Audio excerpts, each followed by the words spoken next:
साधी भाजीसुद्धा खूप टेस्टी लागते. असा चटपटीत पराठा सोबतीला असेल तर अगदी काहीच भाजीला नसेल, साधं पिठलं जरी बनवलं असेल त्याच्यासोबत हा पराठा जर तुम्ही बनवला ना, एकदम चविष्ट लागतो.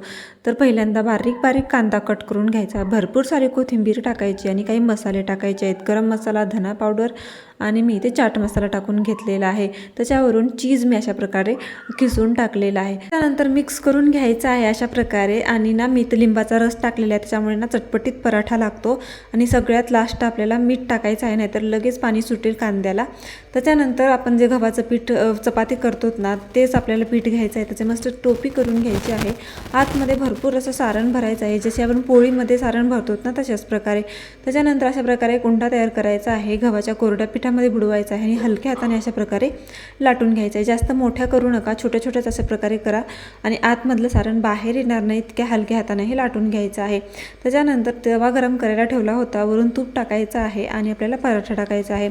आता दोन्ही साईडने तूप लावून आपल्याला पराठा छान कुरकुरीत भाजून घ्यायचा आहे.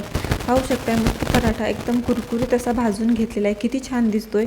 सकाळच्या घाईत जर मुलांना टिफिनला पराठा द्यायचा असेल तर तुम्ही अशा प्रकारे पटापट पराठा बनवू शकता. अगदी थोड्या वेळामध्ये इतका चटपटीत लागतो ना, तुम्ही पिठल्यासोबत जरी हा पराठा खाल्ला किंवा लोणच्यासोबत जरी खाल्ला ना, इतका टेस्टी लागतो. तर इथे मी काल बनवलं होतं मस्त असं त्याचं भरीत, त्याचा व्हिडिओ मी अपलोड केलेला आहे. कोणी पाहिलं नसेल तर नक्की जाऊन पहा. त्याच्यासोबत हा पराठा इतका टेस्टी लागत होता ना, तुम्ही सुद्धा नक्की ट्राय करा. व्हिडिओ आवडला असेल तर माझ्या व्हिडिओला लाईक, शेअर आणि सबस्क्राईब करायला विसरू नका. Bye bye.